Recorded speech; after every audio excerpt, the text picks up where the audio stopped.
พี่น้องเขาเวเหมือนเฮาขาพัดอ่านด้วยจำเงากำผานั่นเฮาขาเลยหู้เลยหันหลองพระเป็นเจ้าผ่านสร้างเฮ็ดปิ่นกุนใจกุนยิงสองก็เจ้าหนังคืออันว่านั่นอยู่ขยาวไว้สินั้นเฮาขาสำในหู้เลยหันลองอันว่ากุนอันพระเป็นเจ้าผ่านสร้างเฮ็ดปิ่นมากุนใจกุนยิงสองก็นั่นเฮ็ดคือแลซ้ำพิษเปิงพระเป็นเจ้าแลไล่คำตามเชื่อหนังคืออันว่านั้นอยู่ขาปืนอันเฮาขาในพัดไล่อ่านลองกู้นั่นปีนต้านเฮาขาไล่ข้อขมสิเบิ้นอันเฮาขาไล่ฮู้ว่ากุนเฮาขาให้เมือกแลไล่พิษเปิงตราพระเป็นเจ้ามาเสียวไล่คำตุกขาเชื่อหนังคืออันว่านั้นอยู่ขาเมื่อก่อจะหูเปิงเหมือนพระเป็นเจ้าผ่านช่างเฮ็ดเปลี่ยนมาเครื่องเปิงตั้งสิ่งทั้งหมดเท่านั้นห่างดีนาเต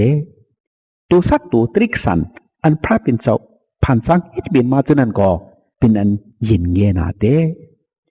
กุนสองก็อันพระเป็นเจ้าผ่านสร้างเฮ็ดเปลี่ยนมานั่นก็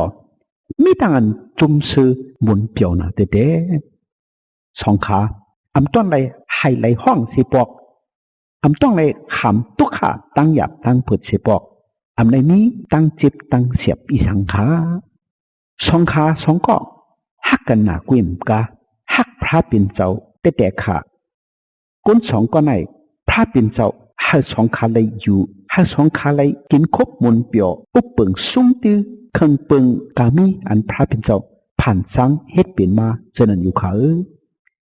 พระเป็นเจ้าปนักขว้างให้สองขาเลยอยู่ก็ดีในศูนย์อุ้ยเย็นอันห่างดีนาสายามุนเปียวนาอันว่าศูนย์อุ้ยเย็นเอตินอันว่านั้นอยู่ขยาวพระเป็นเจ้าปันไม่ปิ้งหยับตรากระดีกุนสองก็พระเป็นเจ้าให้อาตามวะสองขาอยู่กันในสวนอุยนั่นเสียเลยมันจะปันปิ้งหยับตราไว้ที่เขานังเขาสองก็แต่เลยถ่อมเอาแต่เลยกำจังเฮ็ดจอมนั่นอยู่ขาปิ้งหยับตราอันพระเป็นเจ้าปันไม่กระดีกุนสองก็นั่นเป็นรองอันว่าสองขาสองก็มีอควางอันได้กินหมากอันมีในสวนอุยนตั้งสิ่งตั้งหมดอยู่ขากุ้ยกาหมากตัวหนึ่งอันนี้ก็นะครึ่งกลางส่วนอุยนั่นสองขาเตรียมไรกินหมากอันนี้ก็นะครึ่งกลางส่วนอุยนั่นเป็นหมากอันตีเฮ็ดให้ก้นสองก็หู้ลองอันลีลองอันอำลีนั่นอยู่ขาพระเป็นเจ้าสั่งลาไว้ที่เขาว่าเพราะเขากินหมากนั่นจึงเขาจักไหลตายอมานคันเปลี่ยนกว่าในยุคะในปีนปิ้งหยับตราพระเป็นเจ้าขยาวก้นสองก็นั่นสองขาเตลัยถ่อมเอาเฮ็ดจอมยุคะ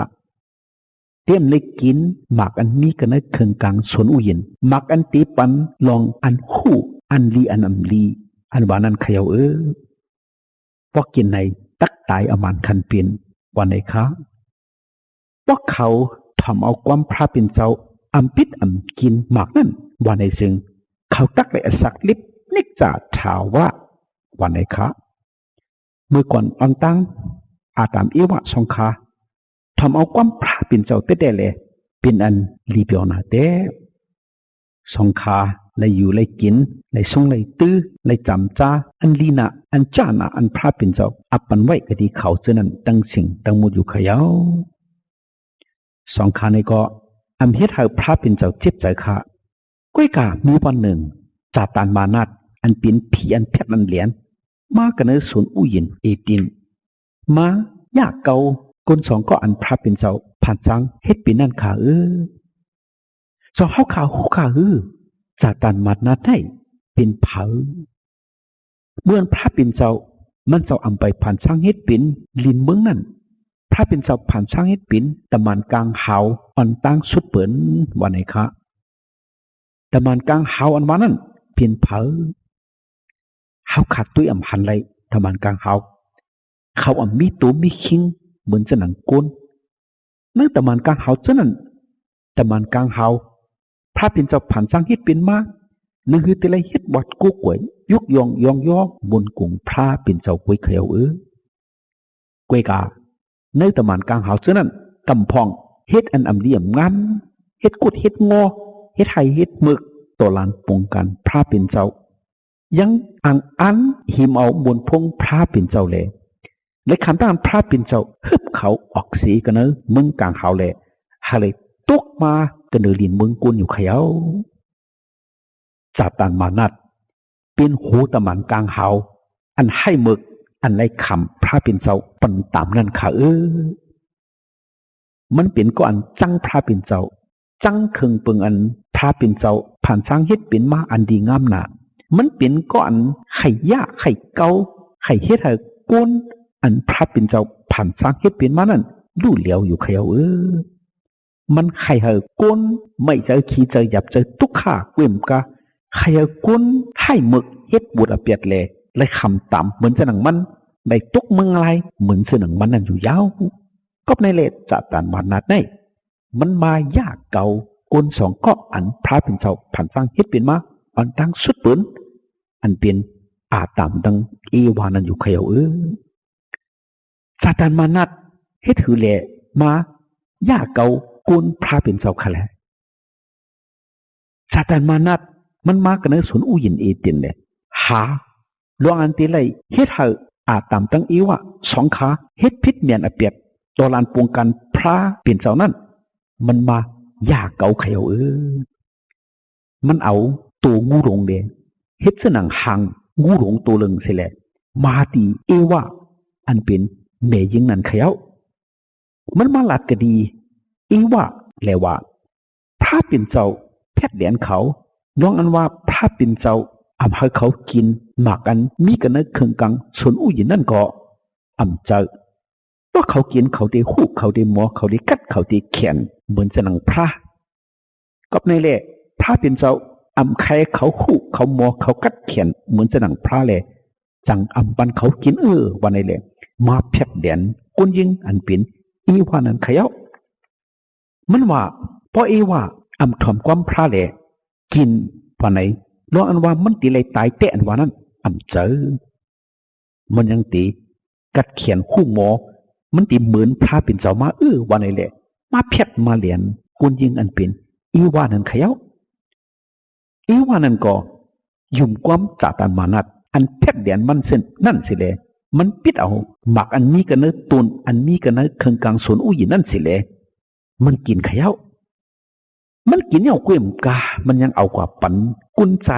อันเป็นอาตามนั่นเลยอาตามก็ทำเอาความกุนยิงเสียวกินหมากนั่นเขียวเมื่อขิงอันเขาสองก็กินหมากนั่นกำเหลียวหมากตาสองขาผุยเลี้ยงมาเขาเลยหู้เลยหันลองอันลีลองอันอับลีตั้งสีตังมุดกำเหลียวเขียวเขาเลยหู้เลยหันลองตั้งอันดีอกดีอายลองตั้งอันกูเกิดให้หมึกเจ้านั้นตั้งสิ่งตั้งมุดเย้าสองขาเลยหู้ว่าสองขายังอ่ำนุงโคนุงเล้งสังสองขาอยู่ตัวป่วยอยู่ลีอกลีอายเตะวันไหนสองขายังอ่ำฮัดตัวตัวสองขาอกไอหนาสัมปอไปติดอยู่กันเนยจุ้มเอาเมื่อไม่ทอบอันดีอกลีอายสองขานั้นกำเหลียวเขย่าสองขานั้นมีตั้งอันกูอันเหมาเขาไปกว่าไปติดอยู่ไปเมียบอยู่กันเนยยุ่มอำเภอพระเป็นเจ้าหันเขาสองก้อยในก้อยยังอ่ำฮัดด้วยกัน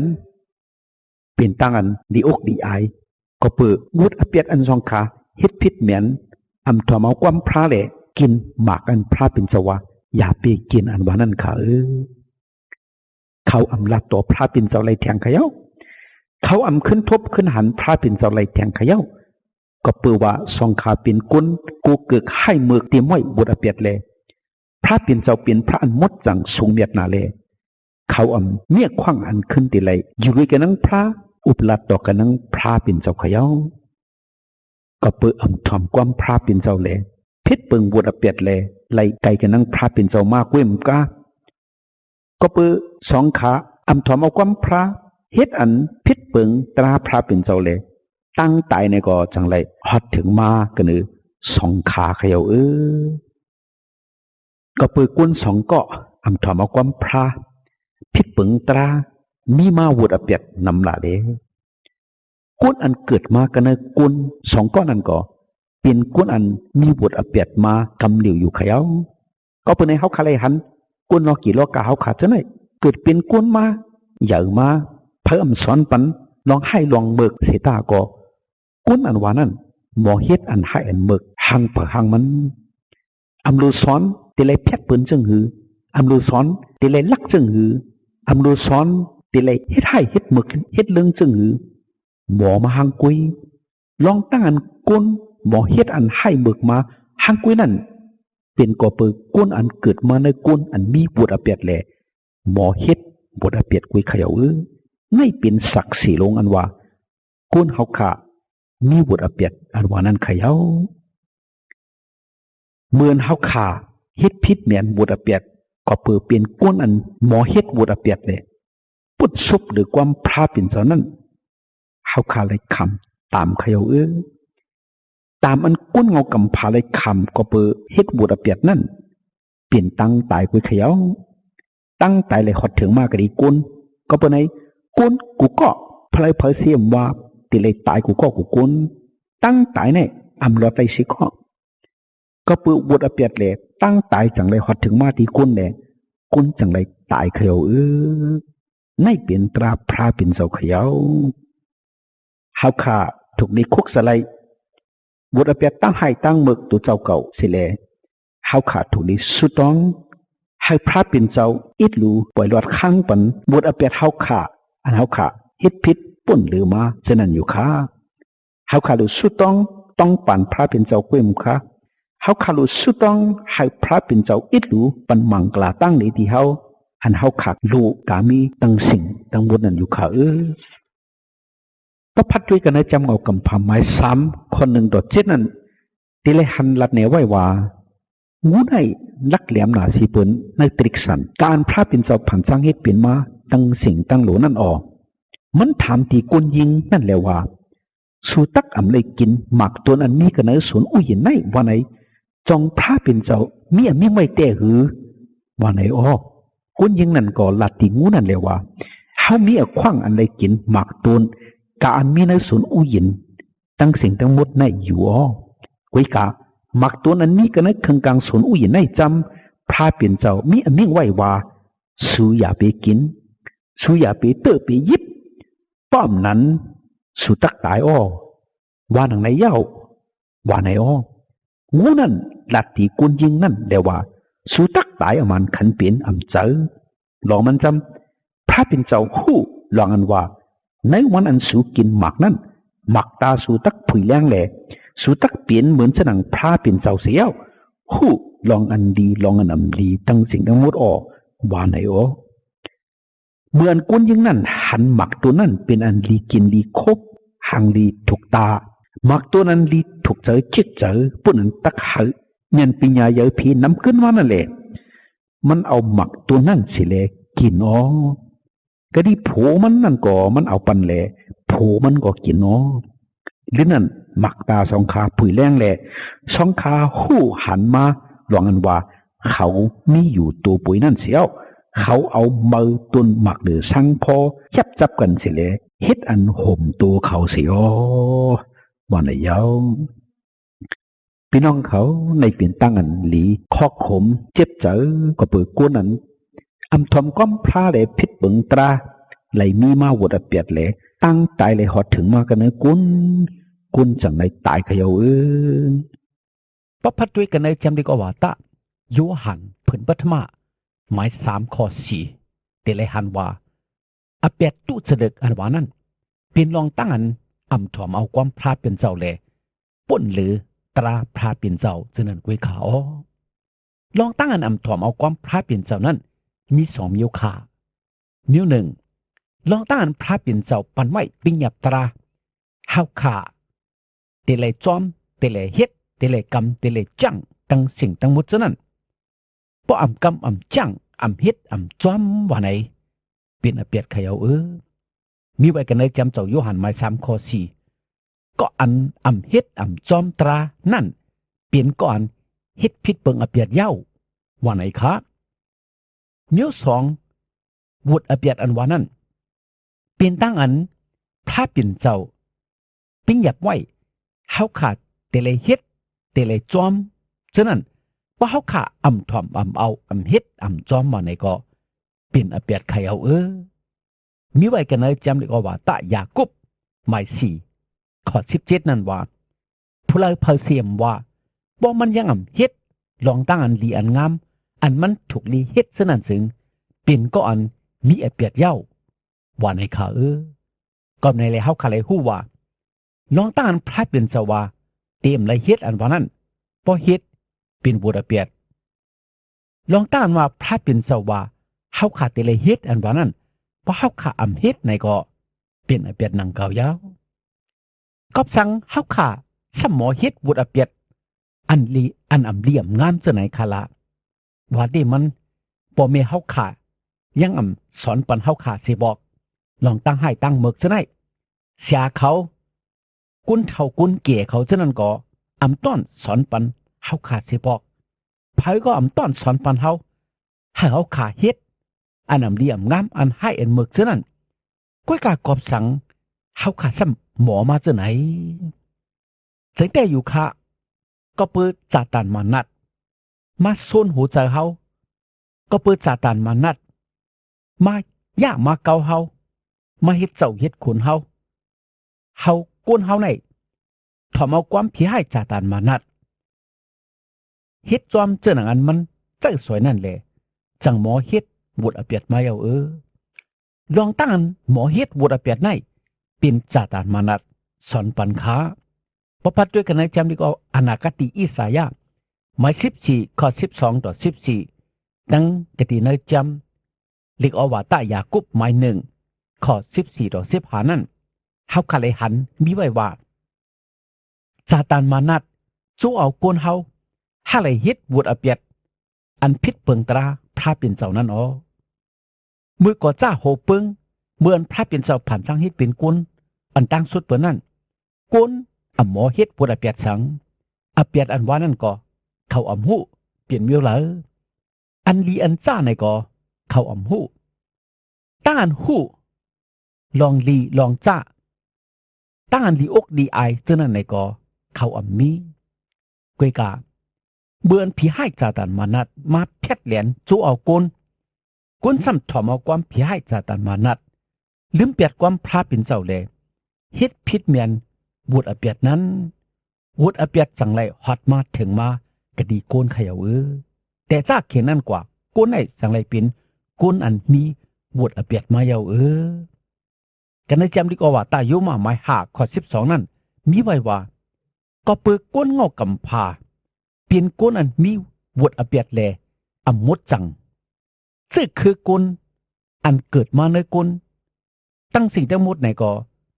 มดจังแลเปลี่ยนก้นอันมีวดอเปียดมาเขย่าว่าในข่าก้นอันเกิดมาในก้นเปลี่ยนก้นอันมีวดอเปียดกำเหลียวยาวป้อไหนลูกอ่อนอันยังไปหู้สังไปหมอเฮ็ดสังนั่นก็มีเปียดยาวคาก็เปือว่าก้นโกเกิดมาก้นอันโกเกิดก้นอันเกิดมาในก้นอันมีวดอเปียดนั่นตามมาวดอเปียดกำเหลียวขยาวเมื่ออันใหญ่มานั่นก็ยิงแค้นหู้มาวดอเปียดเป็นซึ่งหือดองอันลีงามซึ่งนั่นไหนก็หมอเฮ็ดมาหังกุยก็เปือว่าก้นไหนเกิดมาจับมาจนเจอวดอเปียดแลหมอให้หมอเบิกมากำเหนียวขยาวเมื่อด้วยสมถะก้นต้นเจอก้นนั่นเฮาขาดเลยหันต้นเจอก้นเป็นเจริญให้หมอเฮ็ดอันเลี่ยมงามอันให้เบิกอันเป็นวดอเปียดนั่นค่ะพอเมษาสมากุนเท่ากุนเกะไผก็ต้นสอนปันเฮาเสตาก็ลูกอันหมอลาเปิ้นหมอแพทย์หมอแลนเปิ้นหมอลักหมอล้อมเปิ้นหมอเฮ็ดอันเลี่ยมงามมาในก็เลยหันมาตั้งอันเฮ็ดอันเลี่ยมงามอันให้เมืองในโลสอนมันหมอมาหังมันก็เปื้อสังก็เปื้อว่าสมถะต้นใจกูในยังปามาสมถะต้นใจอันเฮ็ดบทอเปียดกำเหลียวยาว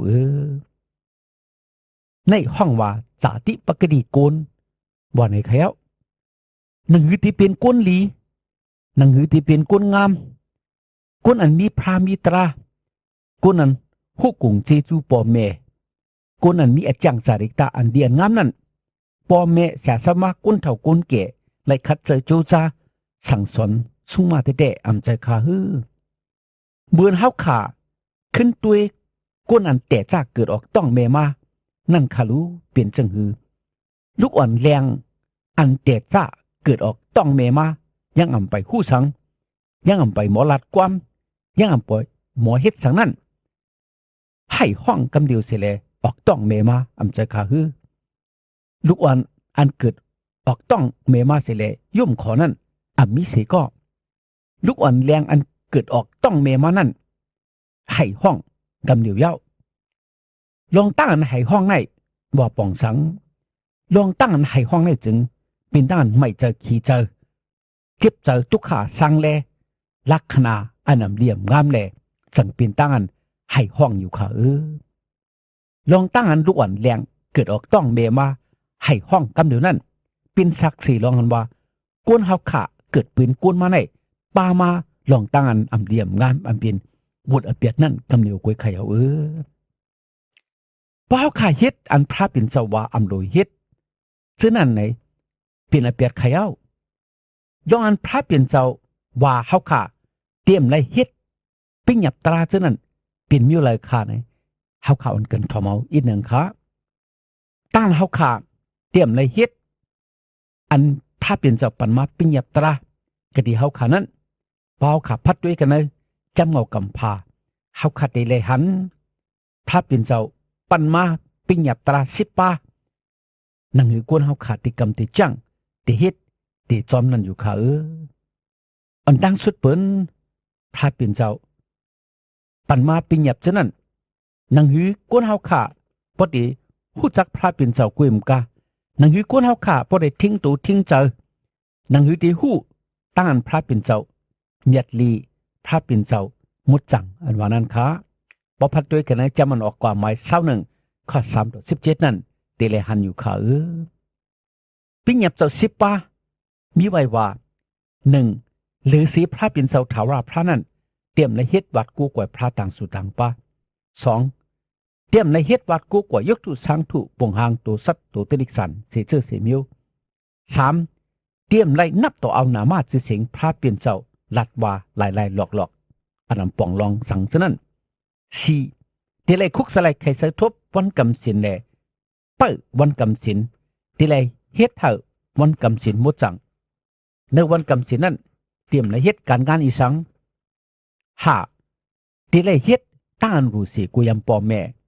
6เตรียมไรเอาอสักกุลตาย7เตรียมไรพิษเปิงมีเบิ่น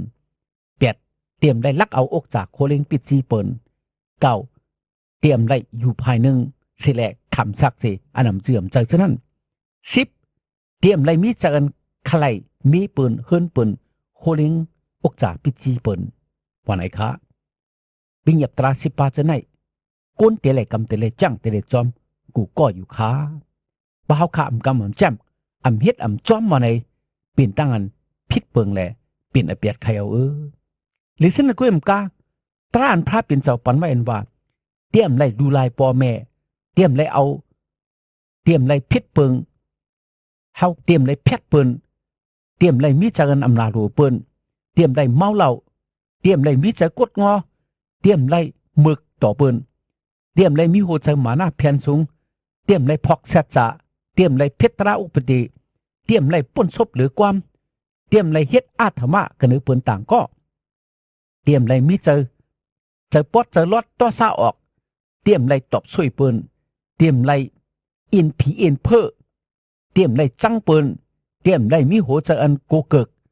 เตรียมไล่มีหมักตาอันนำเลี่ยมงามอันหมอตุ้ยอันโกนเกิกลองตั้งเจ้าไหนก่อเป็นปิญญาตราพระเป็นเจ้าอันกวนเฮาขากำจังเฮ็ดซ้อมอยู่ขามีไว้กันจำเจ้ามากู้หมาย7ข้อ20ต่อ23จำดิกอวตากลาติหมาย5ข้อ19ต่อ21เจานั้นอยู่ขาซ้ำแท่งอเปียดจุดเสดึกมิวหนึ่งอันว่าลองต้านพระเป็นเจ้าว่าเฮาขาที่ไรเฮ็ดซะนั้นบ่เฮาขาอำเฮ็ดว่าไหนก็เป็นบุตรอเปียดอันว่านั้นก็เฮาขาอันกันไข่เจอตัวอีกหนึ่งขาอุปมาปุ่งแตกมันพระเป็นเจ้าว่าเฮาขาที่ไรฮักเปิ้นอีหลูเปิ้นจ่อยเปิ้นแถมเปิ้นว่าในเสตาก็บ่เฮาขาจังเปิ้น เฮาขาอ่ำอิดหรูเปิ้นอ่ำจอยอ่ำแถมเปิ้นว่าในก็เป็นอเปียดไขเอาถ้าเป็นสว่าเฮาขาลูเยื่นคำป่วยรอดปันอเปียดอันเปิ้นต่างก็พี่เฮาขาฉะนั้นว่าในเสกอยาเพราะเฮาขาอ่ำมีตั้งอันยื่นคำอ่ำป่วยรอดปันอเปียดเปิ้นอันเปิ้นพี่เฮาอันว่านั่นก็เป็นอเปียดนังเก่าไขเอาลองตั้งอันเฮาขาถูกลีเฮ็ดอันเฮาขำเฮ็ดลองตั้งอันพระปิ่นเจ้าใจเฮาขาเฮ็ดเฮาขำเฮ็ดในปิ่นบวชอเปียดขาพระปิ่นเจ้าว่าเฮาขาเตไลเฮ็ดเฮาขาเตไลโก้ก่อยมันเจ้าว่าในก็เพราะว่าเฮาขำเฮ็ดอำโก้ก่อยมันเจ้าว่าในก็ปิ่นบวชอเปียดนางเก่าขายาวก้นเฮาขาก็ปืนในแลลองตั้งอันอำถูกลีเฮ็ดแลเปลี่ยนอเปียดลองตั้งอันถูกลีเฮ็ดเสตาก็อำเฮ็ดแลเปลี่ยนอเปียดนั่นก็เปิ้นในก้นอันหลอดอเปียดนั่นอำมีขายาวตีนมือซบลิ้นตั้งเฮ็ดตั้งสั่งตั้งกว่าตั้งมาตั้งแจ่มตั้งปองตั้งสิ่งทั้งหมดเฮาขาดซะไหนเป็นตั้งอันพิษเปิงแลมีบวดอเปียดนำตั้งเกหังผหังมันอยู่ขายาวก็ในจำดีออกว่าตาโยมาหมาย3ข้อ10นั่นมีไว้ว่าก็อันสีดอนั่นอำมีเสก็อันว่ามันอำมีอเปียดสังอันว่านั่นเป็นก้นอันแพกอันเหลียนกุยว่าในอยู่ยาวก็เป็นในแหละลองตั้งอันเฮาขาเฮ็ดพิษเมียนบวดอเปียดซะนั่นมีไว้หังผหังมันก็อันว่าอำมีนั่นอำมีเสก็ในแหละตั้งอันพิษเปิงบวดอเปียดในอำซึ่งอำโฮมอำลับไว้ไหลสีชื่อสีมิวพระเปลี่ยนเจ้าเปลี่ยนพระอันหู้หันถึงตั้งสิ่งทั้งหมดกุซื้อกุมิวปิกสมาเปิ้นอำหู้อำหันเสดาก็พระเปลี่ยนเจ้าหู้หันถึงอยู่ว่าไหนมีไว้จำในจำมันอยู่ในเถินหมาย32ข้อ23หนูยาวก็เปิดตู้สึกอเปียดเฮาขานั้นเฮาขาแต่ไรขำจึงตาขันอเปียดจำเปลี่ยนตั้งตายว่าไหนมีไว้กันในจำดีกว่าตาโยมะหมาย6ข้อ23นั่นอยู่ค่ะสมีไว้กันเลยจำส่งมาแทหมาย25ข้อ46นั่นว่า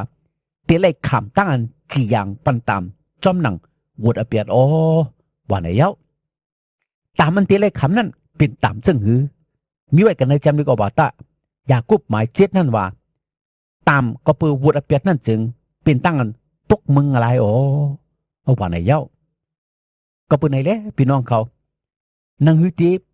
ป่นไหลวดอเปียดนั่นอันกันอิงปงอาโกพระเจ้าอิสุเสกัมปิกสมว่าเฮ็ดพิษป่นเหนือมามีมาวูดอเปียดนำหนานักหนาเสตาก็วันมือเหลียวในอันกันคุกสลายไม่เจอเปียดแลต้องปั่นพระปิ่นเจ้าเสกัมมันเจ้าตีป่วยวางข้างป่วยปันวูดอเปียดเฮาขาตั้งสิ่งตั้งหมดอยู่ขาเฮาพระเจ้าอิสุปันมังกลาตั้งลี